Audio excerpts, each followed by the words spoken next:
Terkait pertemuan tadi, untuk kepastian bisa diperpanjangnya. Ya, jadi ini sudah ketemu dengan Pak Gubernur, warga yang dibatasi oleh Pak Trianto, anggota Komisi 2 DPR. Ya.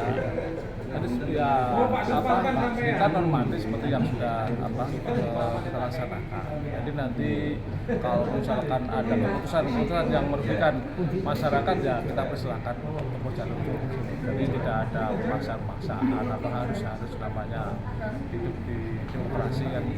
Jadi nanti yang jelas saya perintahkan kepada kepala kantor untuk memberikan pelayanan sesuai ketentuan. Artinya kalau memang itu bisa diproses akan diproses, tidak bisa diproses harus ada penolakan.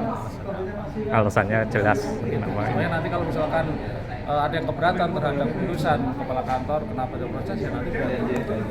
Untuk alasan pastinya yang tidak bisa diproses, Pak? Ya nanti kan dilihat markahnya, kan kita nggak tahu persis satu case by case. Meski udah jelas tertulis TN ya? Bisa diperpanjang Pak Suwito. Nah, kan nanti kan lihat markahnya. Kalau saya bilang HGB itu kan yang bekas hak milik, bekas pelepasan hak milik itu silakan teman-teman yang bilang. Tapi kalau di situ markahnya ada catatan-catatan yang punya tanah negeri, tanah sebagainya, ya terus harus izin kepada yang memiliki. Makanya nanti kita dilihat dulu. Saya kan nggak tahu satu persatu itu harus benar. Di sertifikat kan tidak ada SG-nya, Pak. Ya makanya nanti dilihat markahnya. Kalau yang sudah terlanjur masuk itu diproses gimana Pak? Nanti kalau udah diproses ya sudah diproses berarti kan nggak ada masalah. Tapi kalau yang belum kan nanti kalau ngajukan kan otomatis ada jawaban.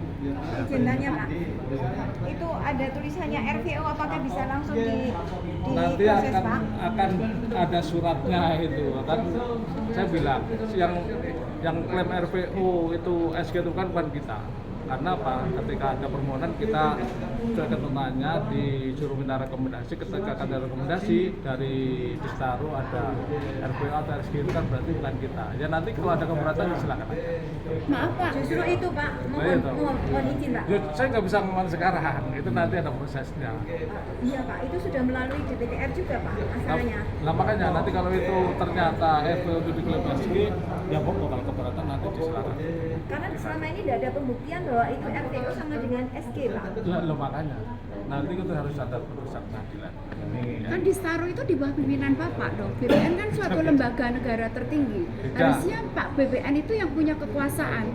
Jadi Distaru itu di bawah lembaga gubernur atau pemerintah daerah. Kalau kita kan vertikal. Karena itu memang Distaru itu di tata ruang dan pertanahan yang menangani tata ruang dan pertanahan khusus terkait dengan tanah nasional. Tetapi kan kami tahunya dengan BPN Pak, bukan dengan Distaru dong. Karena BPN itu adalah lembaga negara tertinggi mengenai pertanahan. Bukankah begitu Pak? Iya. Berarti kan mati hidup kami di tangan Pak Suwito. Kayak Tuhan. Ada hierarkinya, Ada menteri, ada kanwil, ada kepala kantor pertanahan, ada kewenangan masing-masing, ada tupoksi masing-masing. Ya sudah ya. Saya kira tadi udah dijelaskan panjang nanti. Satu lagi Pak, pokoknya bisa diperpanjang Pak, meskipun itu RVO atau yang ini yang masuk itu ada semuanya itu macet toh Pak. Yang Ya. sudah masuk ke mana ke BBN ada beberapa dari teman-teman itu ada. Nanti makanya kalau udah masuk ada permohonan langsung jawab. Ya. Kalau udah permohonan udah masuk nanti Sudah dijawab. Pak, itu sudah lama, sudah tahun yang lalu Pak. Lah makanya kalau memang ada masuk terus belum ada jawaban nanti biar dijawab. Itu bisa diproses ditolak. Nah itu segera aja Pak, segera di. Berarti intinya setelah pertemuan ini akan ada jawaban tertulis untuk semua yang pemohon ya Pak? meskipun Oke. itu tanah negara Pak. Ya, kan makanya saya bilang itu nanti akan ditelusuri riwayatnya, dia akan dilihat markah. Tapi kan kami beli pakai darah dan pakai air mata. Udah tahu itu, nggak usah diperpanjang lagi. Kita sempat seperti itu.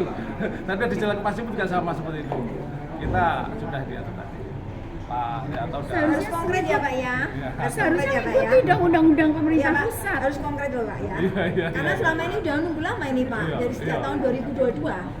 Yang penting bisa diperpanjang, bukan terus dipersulit seperti ini Pak. Nggak ada. Tempat tanah saya 51 meter persegi loh Pak. Jadi gini ya, kawan-kawan jangan memaksa Kakak Wil. Ya, intinya kesepakatan tadi kita masuk pada lembaran yang baru. Jadi SOP yang sudah dibangun oleh negara, oleh BPN nanti dilaksanakan. Jadi nggak usah ditekan-tekan, tapi kita itu negara hukum. Jadi apapun nanti ketika proses-proses panjenengan ini sudah masuk di BPN, nanti kan dilakukan klarifikasi dan verifikasi. Jadi percayalah kepada negara bahwa negara ini tidak akan menyengsarakan masyarakatnya, termasuk sampai yang saat ini memegang HGB. Saya akan mengatakan tidak akan hilang, ya, hanya nanti penerbitan berikutnya disesuaikan dengan kondisi objektif. Satu misal, sampai itu punya HGB di atas hak milik tanah saya, ya tentu nanti sampai kalau mau memperpanjang harus rembukan sama Pak Rianto. Nah kalau tanah panjenengan HGB satu misal di atas HPL Pemda, ya harus rembukan. Jadi negara ini dibangun bukan untuk menyengsarakan. Jadi saya berharap persoalan ini kita semua sekarang calling down, ya, tidak usah mendengarkan suara dari sana dari sini dan nanti diklarifikasi. Nah tugas saya sebagai anggota DPR RI untuk menjembatani jadi kepentingan masyarakat dengan kepentingan pemerintah. Intinya di situ. Jadi negara ini dibangun kan untuk mensejahterakan kehidupan masyarakat. Jadi sekali lagi, pokoknya mulai hari ini masuk dalam lembaran baru, panjenengan nanti berproses secara administrasi untuk didaftarkan, diperpanjang, dan biar nanti diklarifikasi secara fair. Percayalah pada saya sebagai anggota DPR, saya wakil panjenengan semua. Ya, saya akan mengawal, tapi pengawalan yang normatif. Saya tidak berpihak ke pemerintah sigi BPN maupun gubernur, tidak, juga tidak berpihak ke sampean-sampean, tapi nanti diklarifikasi. Jadi ini proses-proses yang begini ini malah harus kita dorong. Ada dinamika, ada dialog. Nah, setelah dinamikanya begini nanti kan ada dari sisi Pak dari Pak Kakanwil begini, dari sisi panjenengan begini, dari sisi keraton begini, lah nanti pemerintah pusat sebagai jurinya. Nah kalau perlu apa-apa nanti yang muncul sebagai dasar saya untuk menyampaikan saran, pandangan, pendapat kepada pemerintah pusat, kepada DPR RI agar dilakukan penataan kembali. Jadi biar tidak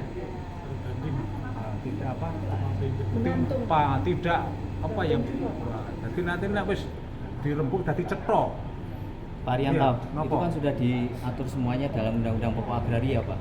Artinya memang Undang-Undang PA ini mau berjalan atau kemudian masih akan menggunakan yang lokal kearifan di Jogja. Jadi gini prinsipnya, Indonesia itu negara hukum. Jadi nanti aturannya dipakai. Kalau menurut pandangan kawan-kawan, undang-undang keistimewaan itu bertentangan dengan konstitusi, yo lakukan uji materi ke Mahkamah Konstitusi. Kalau satu misal aturan-aturan di bawah undang-undang pokok agraria atau mungkin undang-undang hak asasi manusia dirasakan itu tidak sejalan dengan tafsir panjenengan, yo lakukan judicial review ke Mahkamah Agung. Jadi prinsipnya honor rembuk yo dirembuk. Ada judicial review tapi diintimidasi, Pak. Apa? Siapa yang intimidasi berikan ke saya? Nanti yang Terakhir intimidasi anak saya tak UGM. lapor apa? Terakhir anak mahasiswa UGM. Coba sampaikan ke saya siapa yang mengintimidasi, laporkan ke polisi kalau itu mengintimidasi. Jadi kepada masyarakat semuanya, ya, saya tekankan lagi, Indonesia adalah negara hukum. Kemudian secara konstitusi yang berkaitan dengan hak asasi manusia itu sudah diatur di pasal 28, 28A sampai C. Saya yakin kalau intimidasi itu kan hanya pemahaman-pemahaman yang sempit. Kemudian juga kita sebagai bangsa kan sudah sepakat. 4 pilar ini sudah final. Pancasila, Undang-Undang Dasar 45, NKRI sama Bhinneka Tunggal Ika. Jadi 4 pilar ini sudah selesai. Jadi monggo, jadi tidak usah berbicara. Nah itu makanya Pak, kan Apa? ada Bhinneka Tunggal Ika, tapi faktanya ada diskriminasi. Nah itu yang mari kita sama-sama belajar, kita sama-sama mendiskusikan tentang partilar. Kalau yang Bhinneka Tunggal Ika sudah usah berbicara Rianto itu orang Yahudi. Rianto padahal ini orang Yahudi, padahal juga warga negara Republik. Jangan lagi berbicara Pak Anu ini orang Arab atau orang India atau orang Laos atau orang mungkin Taiwan atau Tiongkok. Sepanjang itu sudah menjadi warga negara yang baik. Jadi negara ini harus kita isi dengan hal-hal yang baik. Jadi menurut pandangan saya yang terpenting negara ini urusan-urusan stabilitas. Bagaimana ben tentrem, rakyatnya ben iso kerja, makanya doktrin toto tentrem kerto raharjo, temonto atau pokoknya aturan hukumnya tinggi dalam rangka menuju ketentraman, ketertiban. Kemudian raharjo yang mulia mas, iso tuku beras. Gitu ya. Yang penting bisa diperpanjang Pak.